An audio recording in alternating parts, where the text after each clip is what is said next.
Episode 109. Man, it's been a while. I'm Dave Schmozone, a.k.a. The Schmo. My co-host is... Helen with Helen Sports. And today's guest is a recurring guest. I think it was about a year ago you sat down at the table with your brother. Yeah. Biaggio Ali Walsh. Thanks for joining us today, Of course. Anytime. Thanks for having me. Thank you for coming on. A lot has happened since you and your brother were last on our show. First off, congratulations for signing with the PFL. Thank you. That's awesome, and I you. see you repping them well. Yeah, I have to. It's I have been a fan of the PFL for a while now, and just the fact that they gave me an opportunity, I'm over the world with it. So. Yeah, so can you kind of describe in general how everything happened? Because I know you won your fight August 27th. Yes. And then it was your birthday, right? September 4th. And next thing you know, the PFL was like, they signed Biaggio. Yeah. So actually, we were kind of in the talks for a couple months. It all started when my brother was at a fight here in Vegas. Someone had came up to him and gave him a PFL card. And he gave it to my dad because, he usually just toss, business info to my dad. And my dad reached out to them, and they said, oh, we want to talk about, your son Biaggio in MMA. And then from then on, we kind of just got the ball rolling. We hopped on a couple Zoom calls and started talking about how, they want to kind of develop me as a fighter and do this and that, and I'm kind of like overwhelmed at first too. I'm only an amateur. I had 2 fights, but at the same time, who would say no to this type of opportunity? So I'm gonna take it and do whatever I can to fulfill that opportunity and take advantage of it. And I know Top Rank has a lot of the archives of your grandfather. And then you have your brother who boxes with Top Rank Boxing, that's ESPN. And now you're part of the ESPN family with PFL because I know ESPN and PFL had the broadcast partnership. So the whole family's sticking with ESPN. Yeah, for sure. That's pretty cool, too. Yeah. And when do you expect your first fight with the PFL to be? I think November 25th of this year. Yeah.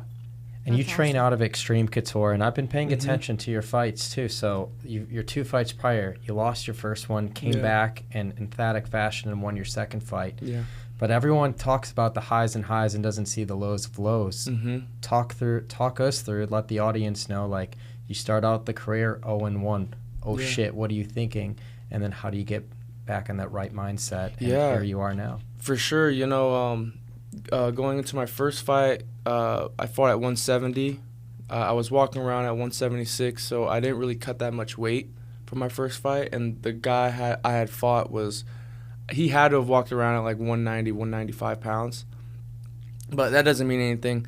The first fight, it's normal to have the first fight jitters and have your adrenaline just kind of skyrocket. And that's pretty much what happened. I had dropped the guy and he got back up and I just gassed myself out, and he got me in a rear naked choke.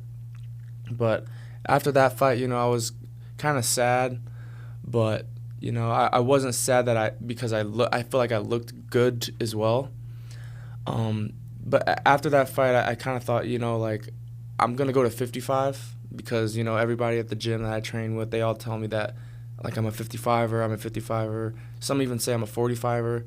So I was like, okay, well, this next fight, I'm just going to go to 55, see how I feel there, get an actual weight cut and, get to know what it feels like to actually cut weight and go through the whole process. So I did that, and I felt better. And this last camp going into my second fight, I upped the sparring a lot. I spar like 3 times a week with some really good guys, Mads Burnell was one of those guys, Jeremy Kennedy. They're ranked in Bellator, so I like to get good looks with guys like that. And I just felt better prepared going into the second fight, and I got the win. And now I'm looking to get another win in November, and get another win after that, and then keep it going. And you want to stay really active too, right? Like Yeah. one fight every few months or so? I'd like to fight every 3 months. That would Okay. be like a perfect kind of schedule. Yeah. In order to get experience and this and that, and then whenever I'm ready to turn pro, I'll turn pro. But right now I'm focused on just experience. And are you also still balancing school as well with everything? I'm balancing school with training Yeah. and work with training. I actually work at Omnia nightclub. I work security there. Oh, no. Yeah, because it works with my schedule. I'm in the Yeah. gym twice a day. I'm in school during the day. I could only work at night, so I had to find a job where I'm working at nighttime. It seems like the prototypical job for an MMA fighter or professional boxer. Security. Working security. For sure. A lot of people have those stories Yeah. too. Do you have people that recognize you or just cause any trouble whatsoever, or is it pretty easy money so far? It's easy money. I haven't had any guys people recognize me. I've seen friends that I know, so in that way, yeah. But yeah, the dumb, stupid people, it's all the time, because the alcohol just gets people kind of stupid. Of course, Yeah. it always does. Yeah, the later in the night, Yeah. the more interesting stuff you see. Oh man, I've been there close to a month now. I've already seen some weird stuff. Yeah, because I used to cocktail waitress while starting my sports career in the very beginning. Uh-huh. So I would see as people got more Yeah. drunk, it's gotta cut them off. Yeah, it's like talking to a baby. Yeah, 100%. It's actually kind of funny, but it's easy money and it works great with my training and school. So actually, one of our teammates, Ryder Newman, told me I saw him at a nightclub working security. And I was like, "Oh, you work here?" And he was like, "Yeah." So before I got this job, I reached out to him and he told me that it's great for a fighter. It works around our schedule and stuff. So that's when I started. You know what? I'm gonna do security. I remember Ryder was on. Yeah. He was on The Ultimate Fighter. Mhm. I remember seeing him there, and I ran into him recently. I think we're at Thomas at Mack for ADCC. Oh yeah. Yeah, so he's everywhere. Yeah, I feel right. like I see He's him a all great around guy town. too. He's super funny. He's got such a great personality. There's a lot of great personalities at the gym too, Mhm. especially yeah. when it comes to the 185-pound weight division. Sean. Yeah, Sean Strickland, even Mhm. Chris Curtis, the action man. Yeah, And someone like him, he's been around the sport for such a long time, for sure. and you see the success he's had at this later chapter of his career, all the opportunities, all the different fights, Mhm. the turnaround he had in a year's time in the UFC and now becoming a top 15 ranked Yeah. fighter and just getting the respect that he wanted. But if there's ever a guy to look up to, putting in the work and doing all the right things in this sport Mhm. and just being patient through the process, I'm sure the action man's one guy to look at. For sure, 100%. One day I was at the gym and Sean just came up to me and started giving me advice. It was really cool. It was really cool. What was his advice? He said, well, I was kind of getting nervous getting close into my second fight because I lost my first fight.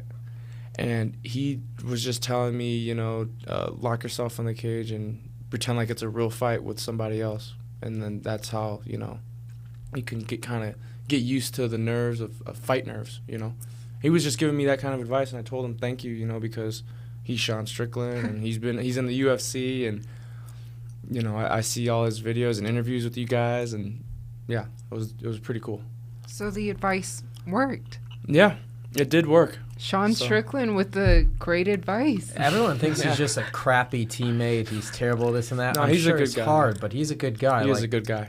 That's what we all sense when we Mhm. watch it too. He's encouraging to everybody, and he's not there to break anybody. Mhm. He's there to pick people up. He could be harder than most people Yeah. on others, but that's his way of learning and Mm-hmm. showcasing a friendship in the gym, I guess. Exactly, yeah. And even, watching him spar with other guys, he's talking mad crap and stuff, but, that's how he trains. That's how he makes people better, He's back now. He might be, yeah. He might be back. Yeah. I haven't been sparring right now, so I haven't been in the gym at 3:30 right now because I have a small crack in my hand from the fight. But everything's okay. Everything's good. Okay. Yeah, I'm just trying to slowly, get used to, throwing compact on my hands. So two different sports, but how's the training with your brother? Are you still working with your brother? And if you are, what does that look like? Because I remember when you guys were here last time, you were helping your brother a lot for his boxing journey, but now you have this journey of your own, which was always there, but look how much has changed in the past year. Both you guys are on this great wavelength in your respective sports, which is really cool to see. Yeah, me and Nico, we don't really train together that much. He is over at Top Rank most of the time, and I'm at Extreme Couture.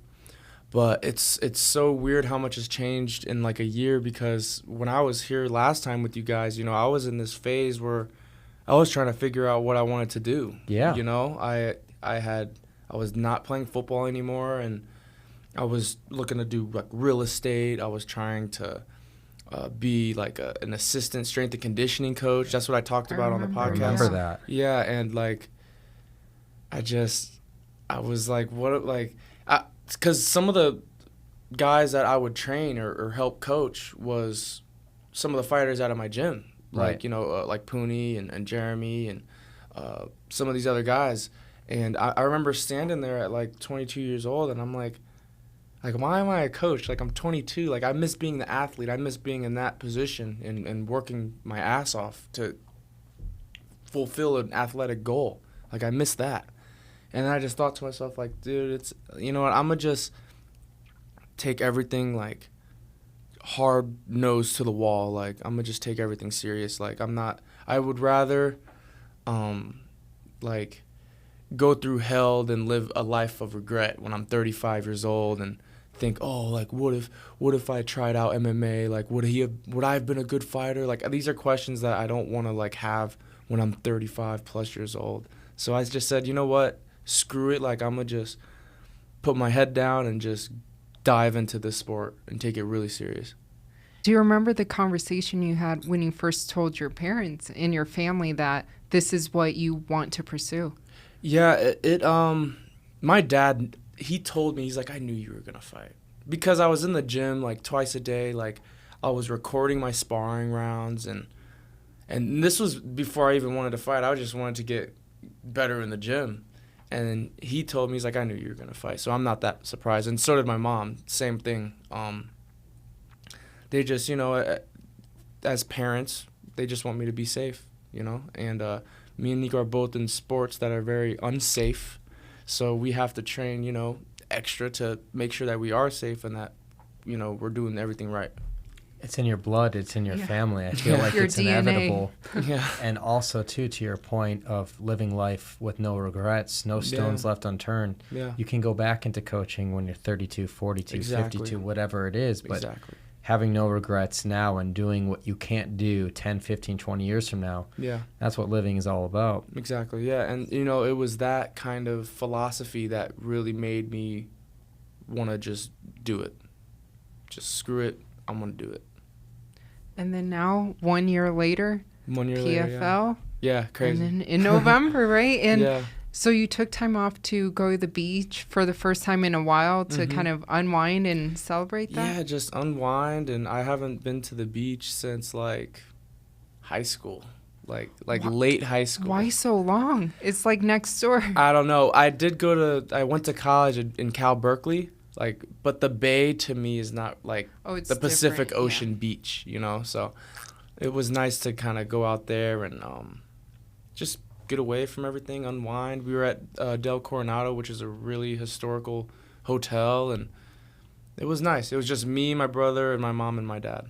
So there's something about touching the ocean, right? We live in the desert. We live in Vegas. Great place to live, but just touching the ocean, it's so good for your soul and to reset and everything. I think I went to touch the ocean a couple of weeks ago when we were in Santa Monica just because I had to do it. Yeah. And it just gave me a whole, like, reset and, like, resurgence to get back on the grind and do what we do and create content and interview. It's good for the mind, the body, the soul, your skin. Like, I was on the beach just kind of meditating and just kind of thinking about everything that's going on in my life, and it was nice to go out there. And we were only out there for 2-3 days because I had school on Friday and I had to make it back to school. Dedicated. Yeah. I respect that. Yeah, I actually had to change my flight to make it to class because I forgot that I had class at 1 on Friday, so I had to change my flight to earlier so I could come back and make class.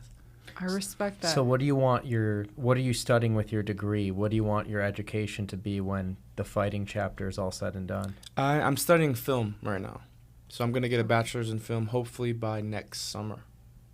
Wow. I mean, that works hand in hand from the content creation side of it too. You could kind of, you can make your own docuseries of your own career. I'm in film editing right now. So I'm learning how to edit film, and yeah, we're using Premiere Pro, so it's like advanced programs and whatnot. So it's kind of cool. It's really interesting. I've always liked film, so learning how to edit is pretty dope. Yeah, you should be documenting like your fight journey. Mm-hmm. Or at least being able that to is a good idea. Direct it from behind the scenes too. For sure. What's also amazes me about you and your brother in this journey too is you have the name, right? You have Ali. Everyone knows who your grandfather is, Muhammad Ali, but you guys are so like driven and in your lane that even if there was pressure, the people around you, at least I don't sense you have any pressure to live up to a certain way and fight a certain style or impress certain people. I feel like you're going about it your way and you're doing things the way you want. Yeah. And I think that's just the best approach. And a lot of people can learn from that who don't even know who you are yet. Yeah, and again, too, like, being, Ali's grandkid, there is pressure there. But at the end of the day, everybody's got pressure. Every fighter wants to make a name and make their own legacy, I'm the same way. I'm no different than any other fighter that's looking to make their own name and their own legacy. So we're all on the same mission here. So when you were at the beach and visualizing everything and your goals, ideally for you, what does that look like? It looks like, eventually having the PFL belt on my waist, holding $1 million, and going into coaching later on in life and preaching martial arts and taking that route. I don't know when or where it'll happen. I just know it'll happen. And it's your gym, too, and I know how involved he is with the PFL Ray Sefo. Yeah. Having that wealth and knowledge at your disposal, like what's kind of been his guidance and advice for you on this journey? Most of it's been kind of fight stuff. Everything has been kind of fight stuff, not much outside of that. So, like, for example, like when I first worked with him, we were going over, like, the turning of the foot for the roundhouse and turning of the shoulders when throwing hooks, stuff like that. And, it's such simple stuff, but it's Ray Sefo telling me. So, like, I'm kind of like, holy crap, like, I'm going to listen to him, So, yeah, he's a busy guy, and I've seen and worked with him a couple times. But every time I do, I learn something new and some small detail in martial arts that I didn't know until he told me. Who's one of your favorite fighters to watch right now in MMA? I have a couple. I have Petr Yan. He's one of my favorite to watch. Big fight coming up? Yeah, big fight coming up. And I like Sean, too. So, like, that'll be a really cool matchup to see. Jose Aldo, he just retired. I watch him all the time. Adesanya. There's a couple fighters that I really like to watch. I like Poirier, watching Poirier, and but Petr Yan, he's probably my favorite. What about is it just his relentless pressure and his style? Yeah, it's Oliveira too. I like watching him. Yeah, I really like watching him. But yeah, with Petr, like his high guard, I like his high guard. I like how his forward pressure. I like how he's always pressuring. There's certain things that I take from him and try to implement into my own game. Like when he's southpaw, he really likes to throw the rear leg, and he's just his anti-wrestling is really good. I know, not in the last fight, but his takedown defense is really good, and I just watch a lot of him and I take little details. 100%. Yeah. You watch him when Aljamain's around the corner or practicing on the mat too, or what? Yeah, it's funny too because Aljamain's at my gym too, and I like Aljamain too. But I just like Petr Yan. He's just one of those fighters that I want to implement my style after. Nah, that's good. I mean, that's the thing, too, is when you're in the cage, it's only you. You could have people telling you what to do in your ear, and there's coaching, there's so much you can learn, but certain styles are going to work for certain people, so you can emulate what you want to emulate because it's only going to be you in that moment. For sure. And, you know, again, all those fighters like you just mentioned, there's small things that they do that I really like to try to just take it and make it my own. It's almost like playing with clay. Yeah. You can take certain pieces and make it your own way, and that's the beautiful thing about martial arts. Especially, too, with this sport, MMA being so young, like 3 decades young. It's so amazing to think about that. Sport that you know well, NFL, like football, they were still wearing leather helmets in the first couple of decades of playing that sport. Crazy. Imagine where this sport's going to be 60, 70 years from now. I can't imagine. And you know what? I was actually just talking about it, too. You know, in MMA right now, you got a lot of fighters with certain backgrounds, you know, jiu-jitsu, wrestling, boxing, or kickboxing. I feel like 40, 60 years from now, you know, a lot of the background will be just MMA, you 100%. Know. Because when I'm at the gym, I see these 6-year-old kids and gis, and they're also doing kickboxing. They're kind of learning, you know, all the martial arts at the same time, which is basically MMA. So I feel like in the future of MMA, you know, MMA will be the base that a lot of fighters will have. They'll still be, you know, coming from jiu-jitsu and wrestling stuff, but MMA will be an option that a lot of fighters will have a base off of. Yeah, because even at your gym now, teaching so many different classes, so many styles. There's BJJ, there's straight up MMA, there's kickboxing, there's everything, right? Yeah. But if you were going to a gym 15 years ago, you'd have to travel to one specific wrestling gym, one specific BJJ gym, one kickboxing gym. You'd have to go all over town just to get your training in if you wanted to be a fighter. But now it could be a one-stop shop if you choose it to be. Exactly. And I think, again, in the future, I think MMA will be the background that a lot of fighters will have. And that's something that we spoke with Sean O'Malley and Tim Welch. We were just on their podcast and on it last week. Yeah. So you brought up Peter Yan, good timing, because they're preparing. They're leaving for Abu Dhabi in 10 days to get acclimated. I think they're going to Dubai first and staying there, and then an hour drive, 50-minute drive to Abu Dhabi. I'm really excited for that fight too, because I like both of those guys, and I honestly hate when I watch two guys that I like fight. I'm like, damn, I don't know who to go for, so I'm gonna just watch the fight. What about that main event? Your weight class, Charles, 155. in Islam. Yeah, that's gonna be crazy. I honestly have no idea who's gonna win that fight. I have no idea. I can't pick an opponent. I can't. I think we're gonna know within the first 30 seconds just where the fight is going to be. I forget who I was talking about this with. I don't even remember if it was on screen, off screen, Schmo, non-Schmo. But, if Islam gets him to where he wants to be, gets on top of him, smothers him, and he's away from the cage, he can't work with the cage, he's in the middle of the octagon, Islam's top pressure could be it. But if Charles can kind of dictate things and use his length and do certain things, I mean, Islam, obviously he's got such great grappling, and he's always dominating in the grappling, but at the same time, Charles is one of those fighters where you'll look past him and then he'll win. So I don't know exactly anymore. A dominant fighter at 155 pounds in the PFL, not the same sex but the other sex, is Kayla Harrison. And she's dominating all the competition. Yeah. And she's in a very unique weight class, because if you look at top females in the entire world, there's no one on her level at that specific weight class. Everyone's been talking about super fights for years, whether it's, Amanda, whether it's she just boxed for the first time, and Chris Cyborg.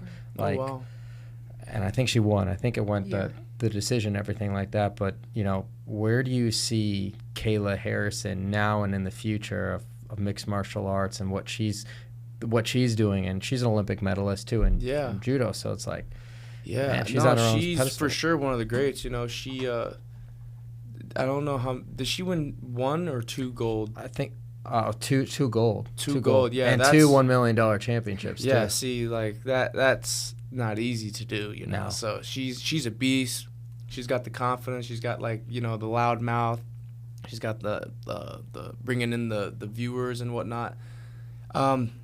she's gonna be one of those gurus of martial arts, I think, in the future.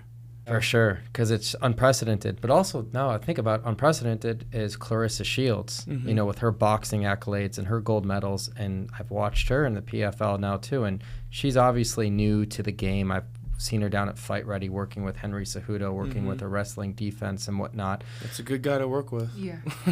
He's a gold medalist, too. He's a gold medalist, too. You know, those gold medalists all Yeah. stick together and they all work Exactly. together to bring each other up. But with her, it's very, very unique because you don't see people who are at the pinnacle of boxing going to MMA and wanting to conquer it.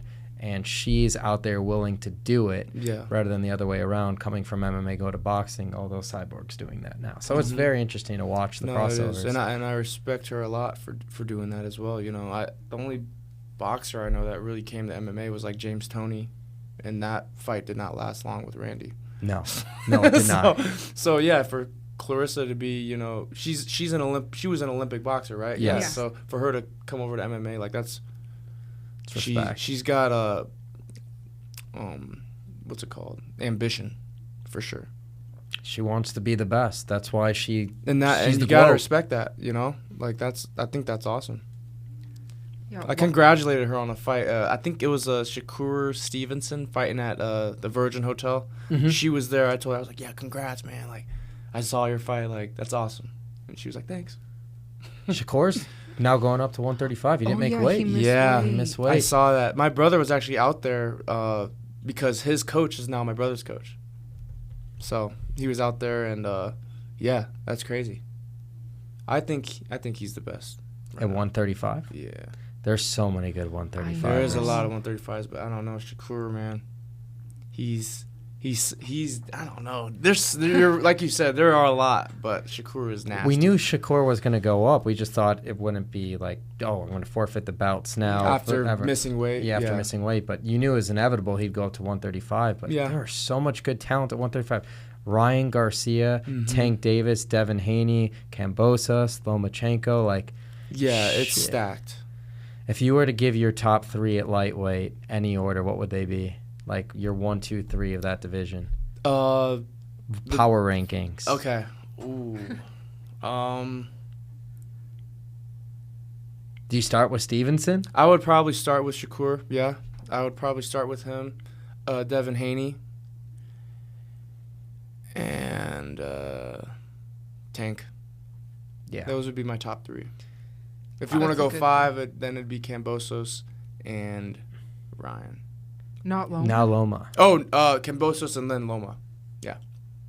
Okay. Yeah. I mean, I'm back and forth. If I like what you're doing there. I mean, Devin Haney because he's got the belts Mm-hmm. and he's proven it. So obviously, I put him over Kambosos. I love Lomachenko. Yeah. I think he's so great, but he got stopped on that night. You know, and give your hat to him too. Mm-hmm. Teofimo is now went up the weight class too, just like Shakur did too. So Yeah. otherwise, he's in that conversation as well. Yeah, for sure. Well, he's got to be top 5.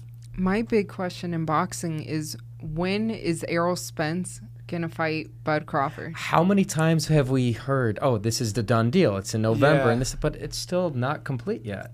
It's not, but once it is, it's going to be very nice. I think it's inevitably going to happen too, yeah, but it's inevitable. I still just want to know what is the holdup. Like, I know it's money, but whose side and what is the semantics here?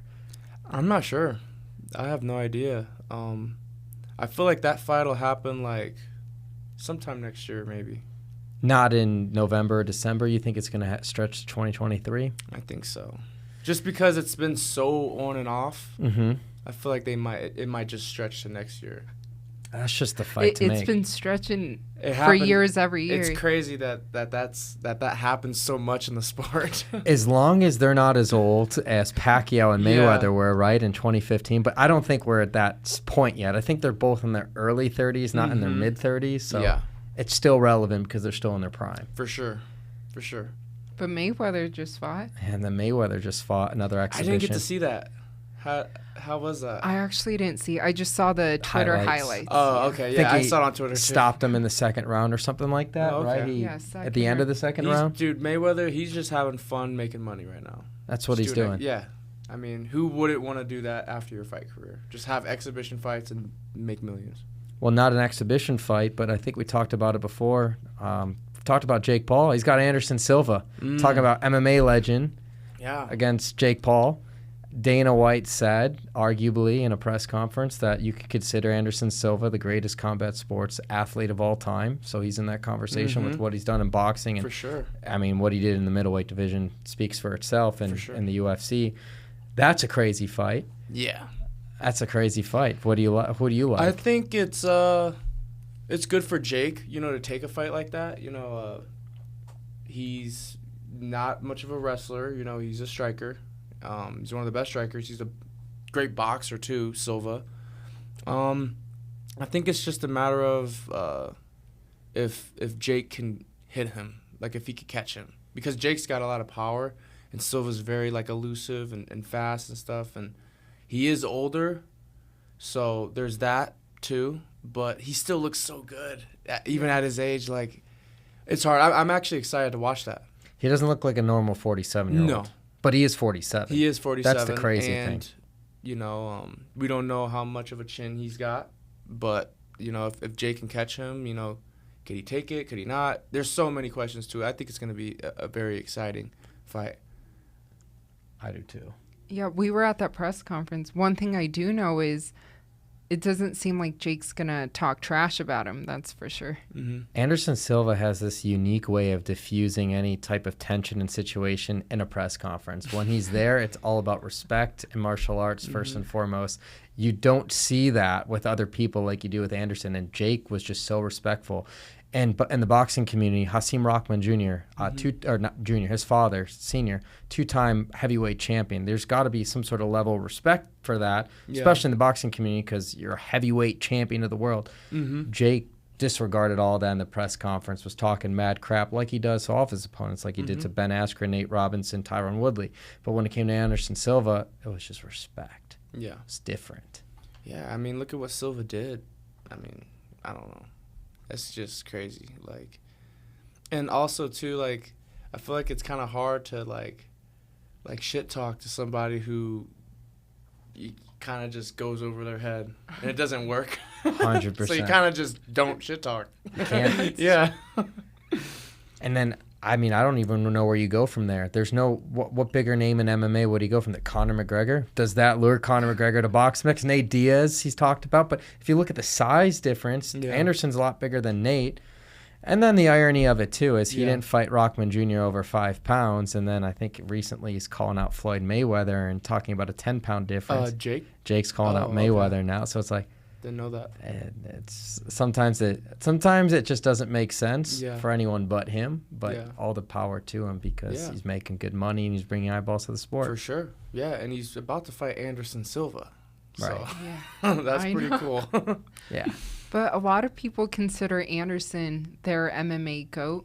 Is he yours, or is it someone else? I would say he's the second. Who's the first? Jon Jones.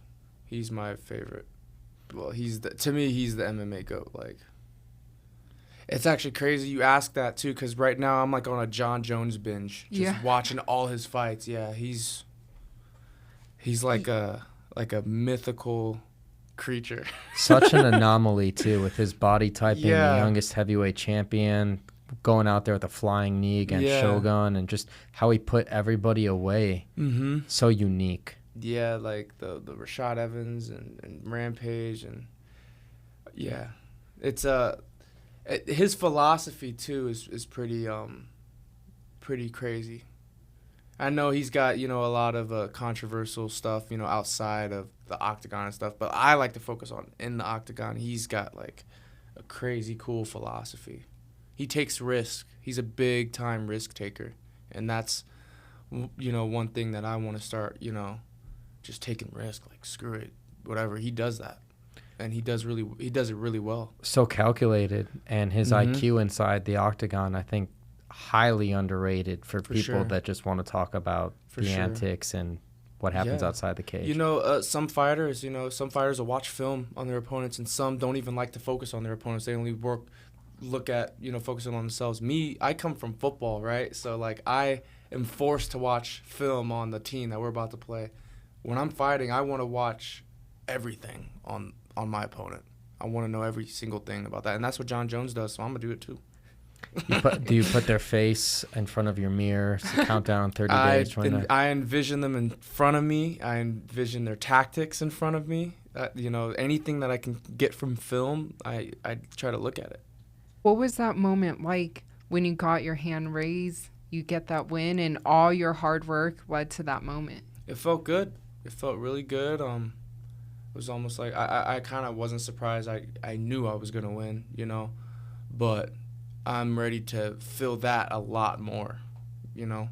That's my goal, you know. And I know, like, in MMA, you know, it's such a brutal sport, and it's never just kind of like always on the up. You know, I'm prepared for the roller coasters. I don't care, you know. I just want to be 40 years old and be happy with the decision that I made. You know what I'm saying? I know there's going to be roller coasters. There's going to be good days, bad days. Sometimes you're the hammer, sometimes you're the nail. I don't care. Like, I just want to fight. That's good you recognize that when you're so young. Yeah. You know, I feel like a lot of people don't figure it out until it's a bit later. Mm-hmm. And even myself, like being 31 now, I tell David all the time, I wish I went back to pursue swimming in my 20s. You know, now I'm 31. I feel like that window's not as big anymore, but good for you recognizing that in your 20s and early 20s. Thank you. Yeah, and it's the truth, though, too. You know, that's something I don't want. It scares me. So, like, that fear kind of drives me to want to do everything right, you know? So. For sure. So, without putting wins and losses to it, like, how will you want your legacy to be remembered? Like, where will you feel satisfied with putting everything out on the table, living your life to the fullest, and having a career in mixed martial arts? I want to be, you know, that guru, that Kayla Harrison or that Jon Jones or that. I want to be that kind of guy in MMA. And, you know, because I have such a famous, iconic grandfather, too, and he fought in a different sport. You know, I'm the only one that's in MMA right now. So, like every other fighter, man, I'm just trying to make a name for myself and a legacy for myself. That's, at the end of the day, that's what we're all trying to do. That's what I'm trying to do. How do you think your grandfather would have perceived MMA? Because obviously it wasn't big and prominent during his heyday, and when he was at this heyday, boxing was arguably the most popular sport in this country. For sure, I think he would have liked it, and I think if he watched Conor when he was at featherweight, he would have loved it. He would have loved Conor and the trash talk and everything like that. So, I think he would have really enjoyed it. Had he, you know, be here and see it all go down. And now it's your legacy. Yeah. And you're creating your own path. That's the best way to put it. That's all I'm trying to do. Love that. Love that. What a kind of final thoughts you'd like to leave the audience with? Any plugs? Where can we find you? Follow your journey for those that aren't accustomed to you yet. Well, my Instagram is Biaggio Ali Walsh. I'm excited for this opportunity and this journey, and you know, haters and supporters, you know, I love you guys. So, thank you. And find you PFL in November. Yeah, November 25th. Pretty soon fighting for that $1 million prize. Oh, man. It's I don't know when it'll come, but it'll come, and I will get it. Love to hear that. Yeah. We appreciate you coming on the Schmozone. Mm-hmm. Biaggio Ali Walsh, right here, episode 109. Thank you, guys. Thank you. We are out.